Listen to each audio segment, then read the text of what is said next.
As one of the fastest growing towns in Arizona, Queen Creek might also be the state's best kept secret. Despite rapid development throughout the valley, the town of Queen Creek has retained its unique character, the convenience of the city with the comfort of the country. It's a rare blend that reflects the town's deep connection to its roots. To understand those unique roots, you have to go back in time before there was a Queen Creek, back to a time when 8 families lived and farmed in what was known as the Rittenhouse Community.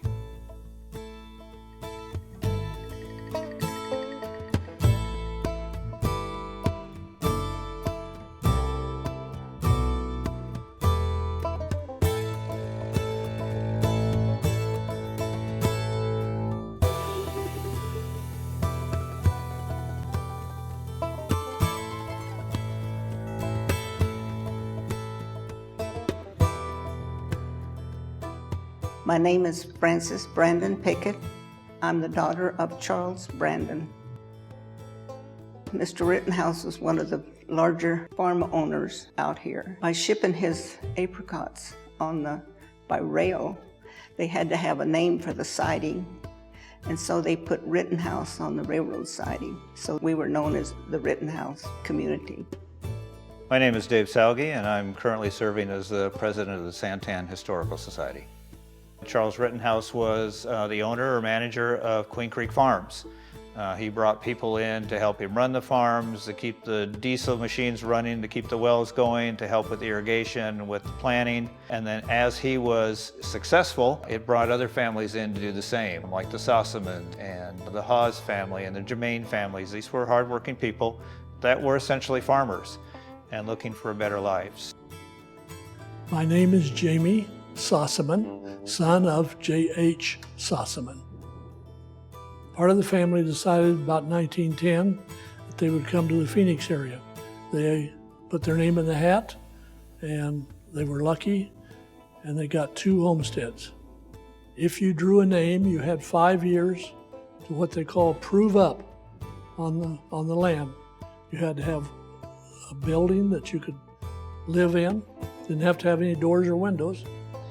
You had to have water out here because you couldn't live without water. You couldn't farm without water.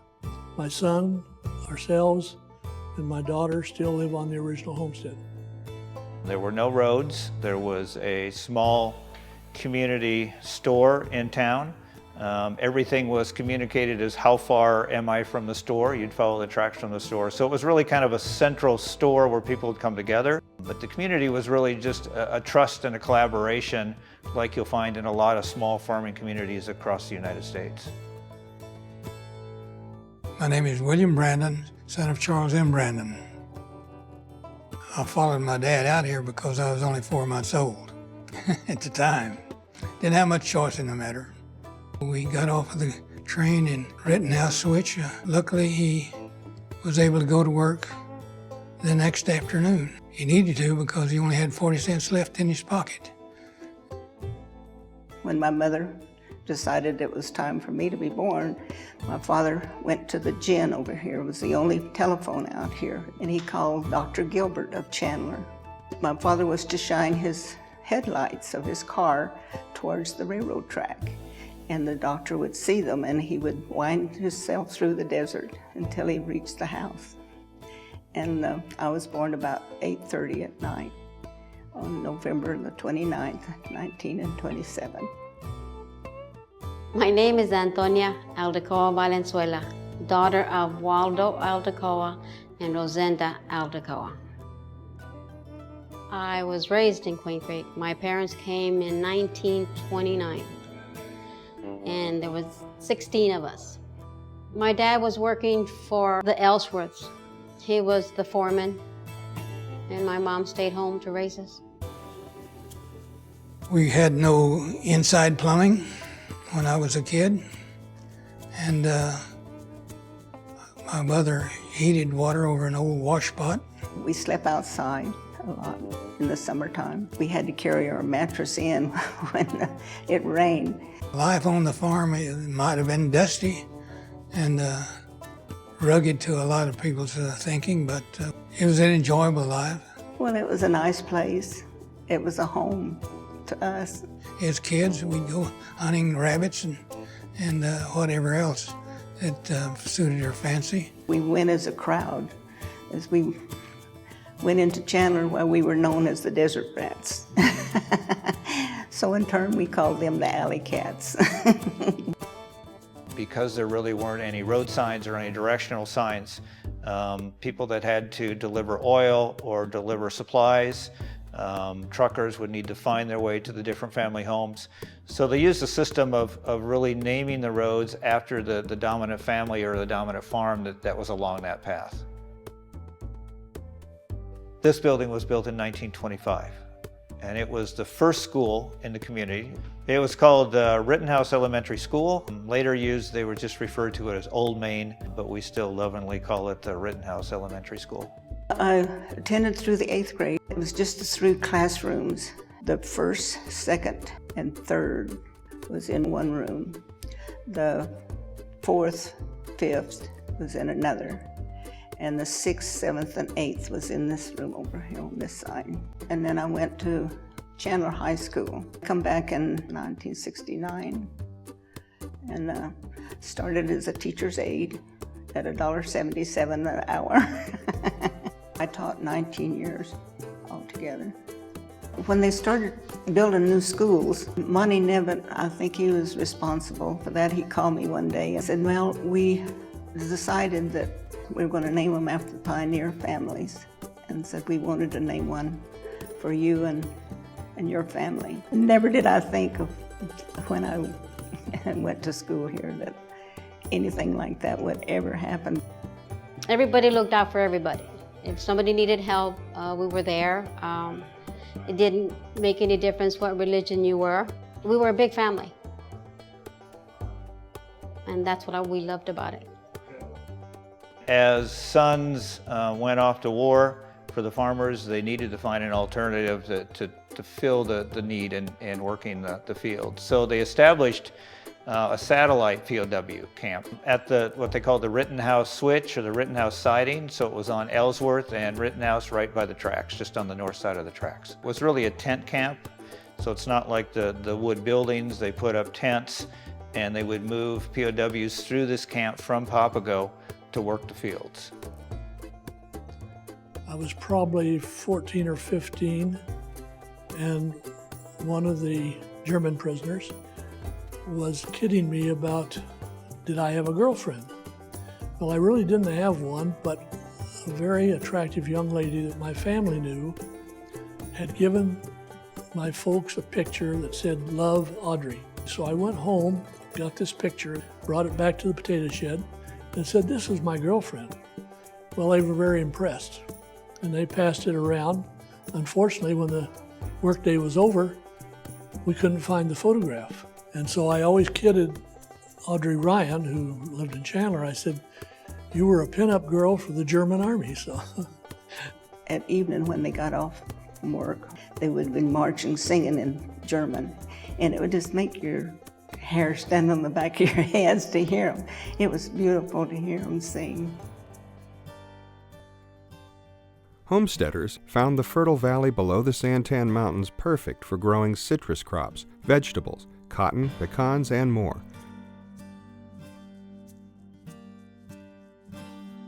My name is Steve Sossaman, son of James and Sue Sossaman. My grandparents farmed through the Depression. We provided a lot of jobs for people who came from the Dust Bowl on their way to California. Hundreds. We had a tent city next to our farm because we had a lot of labor in planting and harvesting vegetables. My name is Mark Schneff. I am the son of Ray and Thora Schneff. My grandparents, Jack and Maud Schneff, were farming in what's now downtown Mesa.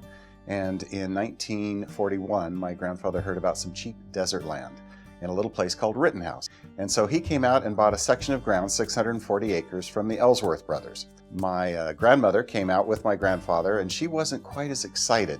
So my dad was the oldest of 7 kids.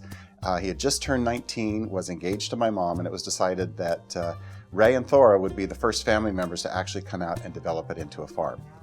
My name is Paul Gardner, grandson of Taylor Gardner. My grandfather saw an advertisement for a a gas station operator. So he interviewed with Leo Ellsworth, who was one of the Ellsworth brothers on running the gas station. Leo found that his talent was as a bookkeeper and accountant, and he hired my grandfather Taylor to run the farming operations on the accounting and bookkeeping side. My name is Newell Barney, and my father's name is Arthur Barney. There was a lot of good land in Mesa and around Mesa that was just perfect to farm and at a reasonable price, but it was more than we could afford. So we bought the desert land because it was cheaper and we could afford it, and it felt like we could make it work. My wife and I bought at the time 960 acres from Germain Brothers, who homesteaded it, and we paid $35 an acre. We moved over here in 1948 and then started farming after that. My name is Catherine Barney. I'm the daughter of Nushin Meacham. We brought our little Gail, 6 months old, that came over and started farming. It was a very unusual experience, but it was a good one. It was pretty isolated back then. All around us was desert. We had to even build the road to get into where we had purchased the land to start clearing it and get it ready to farm. Well, growing up in Queen Creek was really kind of a Mayberry experience. I mean, Queen Creek was an amazing place to grow up, an incredible sense of community. My name is Gail Barney, son of Catherine and Newell Barney. The early memories of Queen Creek was as a community that was united. There wasn't a lot of us, and so anything that happened, good, bad, social, we all did together. We all took pride in the community, making it the best we could. It was very special. Queen Creek remained the same for decades. Growth was slow. Farms were passed to the succeeding generation. Then the entire Phoenix Valley began to experience unexpected and rapid growth. Some aspects of this growth threatened the old way of life. Because of the climates here, they were able to grow potatoes before anyone else could, so they could get their potatoes to market earlier than other parts of the country. So it was extremely beneficial and profitable, really, to do the potatoes. Chipping potatoes were popular. They had relationships with Frito-Lay. It was a very successful crop for the farmers here. There was 13 potato sheds, potato growers in Queen Creek, and 7 cotton gins with probably 20 growers or so. A lot of agriculture was here, and at that time, 95% of the people that lived in Queen Creek, and it wasn't very many people, but 95% of them were involved in agriculture. My name is Rudy Valenzuela. My dad was Daniel Lindsay Valenzuela. My business picked up during potato season. When they started harvesting the potatoes, that's where my biggest business was. And this is where I found out there's a lot of money to be made during potato season. I mean, they had people from Chandler coming over looking for jobs, and Gilbert, anywhere, you know. Town of Queen Creek didn't have that many people. I remember getting a map of the valley, and on it, one of the things that was shocking to me was to look at all the surrounding communities of Chandler, Gilbert, Tempe, and Mesa, and to figure out where their boundaries were at the time and how close they were to Queen Creek, and to figure out where the growth patterns were going, and to figure out that we were going to be in the middle of growth. My dad was in the legislature from '68, and then the Speaker of the House, and then he ran and went to the Senate. They said one thing you should never do is teach your spouse how to drive or let your spouse be your campaign manager. I didn't teach my spouse how to drive, but she was my campaign manager for 12 times. And every time we won. I went down to the legislature all the time with my dad. I knew everybody down there. Paul Gardner and I were driving one day and we saw a little notice out in front of my farm, and it was from the county. It was the county flood control. And they were going to draw a new county flood control map, which took in a big portion of Schneff Farms. And I got really concerned, and Paul and I went down to a county planning and zoning meeting and kind of expressed our concern about all of this, which they paid attention to. What really sort of pushed us along was when Mesa and Gilbert came out and decided to strip annex large portions of this community. And it was allowed back in those days by state law. My name is Tom Freestone. I served on the Maricopa County Board of Supervisors representing District 1 from 1978 through 1992. I never did believe in annexation wars, and that's what was taking place because you bite off more than you chew at the time, and a lot of times those citizens in that area pay the price. The town of Gilbert annexed over to the east side of Power Road. And the city of Mesa came down and annexed all of Williams Air Force Base, and they came down, I believe it was to Pecos Road. And it was a wake-up call. It was like, okay, they're gonna come out here and they're gonna basically divide us up. Part of it's gonna be in Gilbert, part of it's gonna be in Mesa. We're not going to be able to really decide what our future is gonna be. We thought to ourselves, Mark, Paul, people in town, Kiwanis group, would we be better off just sitting still and waiting to be rolled over by another community, or should we attempt to control our destiny? We started talking about it and realizing that we needed to take things in our own hands. We needed to take charge of our destiny. So we decided that the best way of doing that was to incorporate and become our own town. So we started that process. That process took about 3 years to get it completed. On July 25, 1989, local voters cast ballots to decide the fate of Queen Creek. To get to that moment, 5 local residents who came to be known as the Queen Creek Five had gone against the odds, working to change state laws to allow Queen Creek to repel the annexations that had taken portions of land considered by residents to be a part of their community. The 5 were Robert Eberly, Ralph Pomeroy, Mark Schneff, Steve Sossaman, and Paul Gardner.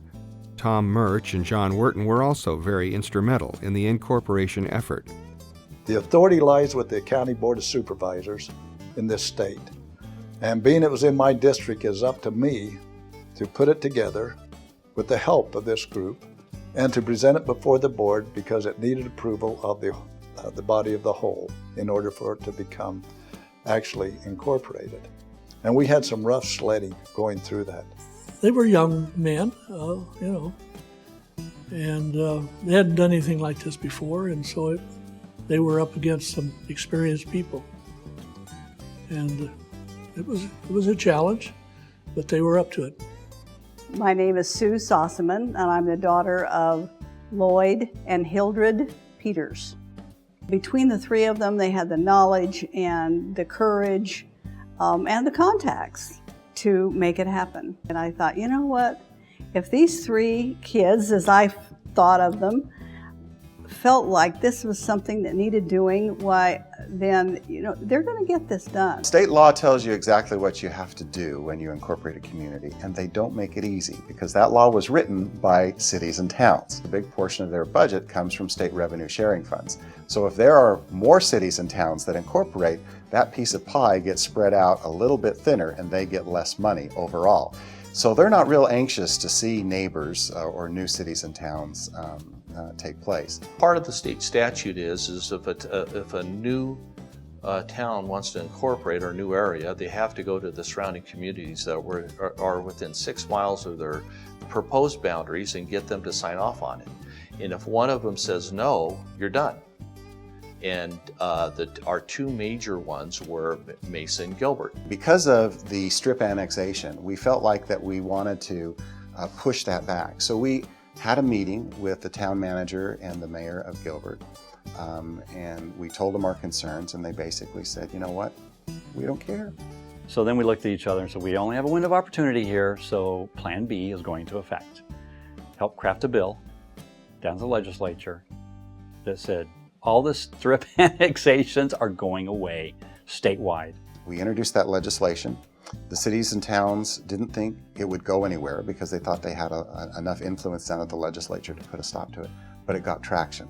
All the rural areas in Arizona were saying, yeah, big cities are taking over, we don't like them, yeah, we're on board with that. Steve Sossaman and I went down day after day after day, knocking on doors and meeting with legislators on both sides of the aisle, both parties, in both the House and in the Senate. I think a lot of legislators thought the cities were just annexing too much because that had state implications, had county implications. That was not good for the state as a whole. And what I was amazed at is how a couple of guys from Queen Creek could have that type of influence. There was so much pressure from all the other surrounding communities because what the bill stated was that they had to go back prior to where they had annexed, which means that Gilbert would have lost about 40 square miles of their territory.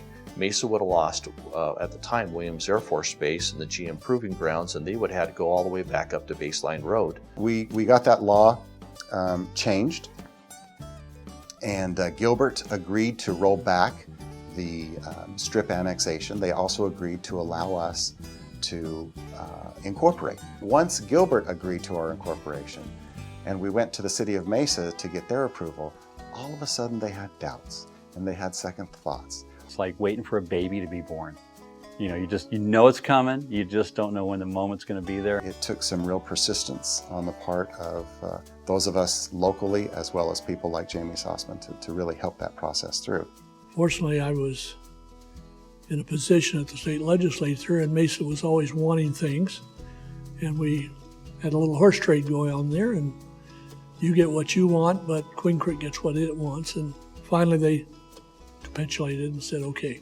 We did enter and we did sign what I call the blood oath, of where we went in and promised that we would never annex over the next 5 years across Germain Road.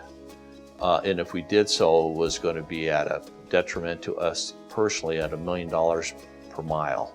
There's about 5 square miles that was on there. And so I think that's probably the first time in Arizona history that 5 people signed their life away, hoping that a future council in the next 5 years wouldn't try to annex anything across Germain Road. An election was called. We had opposition, local opposition to the Incorporation Effort, which after 3 years of working on this, we were just blown away that there would be local people who would oppose incorporation. There were some people in the community that were quite concerned how we're going to pay for this. The town of Queen Creek, with its small population, could not take care of its roads and its law enforcement. You know, one of the questions I had early on was, well, what have other communities done? And you find out that, the town of Goodyear had, maybe a couple of their mile roads that surrounded them on the periphery that were never annexed in. And you find out, well, so was Surprise, and so was Peoria, and so was Glendale. And so my question was, well, if you keep 4 roads out, why can't you keep them all out? And nobody had ever done that. Paul Gardner was the quintessential backroom technocrat, and he was the guy that crafted the whole idea of incorporating 40 square miles and none of the roads. Now, if you don't think that met with fire and fury at the county down there, says, what are we going to do? You're going to leave, we have to enforce it with the sheriff office at our cost? I says, we're doing that now. So we're going to have to do the roads down there at our cost? I says, we're doing that now. I says, if we get them involved in doing this and have their own community, within several years, they will take this all off our backs. In the meanwhile, we don't have planning zoning, we don't have permitting, et cetera, et cetera. And that's how it came about. And eventually, the majority of the roads are now all inside of the Queen Creek boundaries, but it happened when we had the population and we had the money to take care of them. That was brilliant stroke of genius by Mr. Gardner. We had put our neck out on the line. We'd pulled in a lot of political chips along the way, and all of a sudden we have to have a vote. And I remember working the phone banks and trying to get, hopefully get people to vote on this and vote the correct way. And it wasn't until that night where the votes were counted and that we were successful that you had this big sense of relief that we'd really got it done. The vote to incorporate as the town of Queen Creek passed by more than 2-1. The town was officially incorporated on September 5th, 1989, and on September 20th, Steve Sossaman, Tom Murch, John Wharton, Sally Davis, June Callender, and Paul Gardner were sworn in as the first town council, working beside Mark Schneff, who served as the town's first mayor. Mark really instigated this and brought them together, but they all pulled together. These are some of the finest young men I have ever seen in action. And I certainly wanted to be involved on the first council, and I thought that Mark would make a nice fit as the first mayor. It was a really exciting day for me. I mean, I had been working on this along with others for 3 years, and there were lots of times when we thought the fight was over, but we never gave up. You couldn't wipe the grins off our face. It was years of work and pretty exciting. So you just enjoyed the moment. Tom Freestone, of course, swore us in as town members of Gilbert rather than of Queen Creek. We all corrected in that. It was a kind of like a new beginning for all of us, and it was like, now what? You know, we've done all this, now what are we going to do with it? Now you got down to the real work and what you had to do, and it was all pointed out. I mean, state statutes are clear what you have to establish, and you have to get a clerk, and you have to find a place for an office, and we did it in the back of the water company, and with the ultimate low-budget town. The next year to 3 years was a lot of work on setting up the government for the town. Acquiring the church was a big deal for I think having us a landmark. The original price, I think, was pretty high. It was over $700,000, and there was no way we could do that. So we went through a round of negotiations with them. We needed to negotiate fairly, but we also needed to be able to afford to pay for it. And we finally made an offer that the church accepted of $250,000. Most people, you know, don't realize that there was 11 acres that went with the property.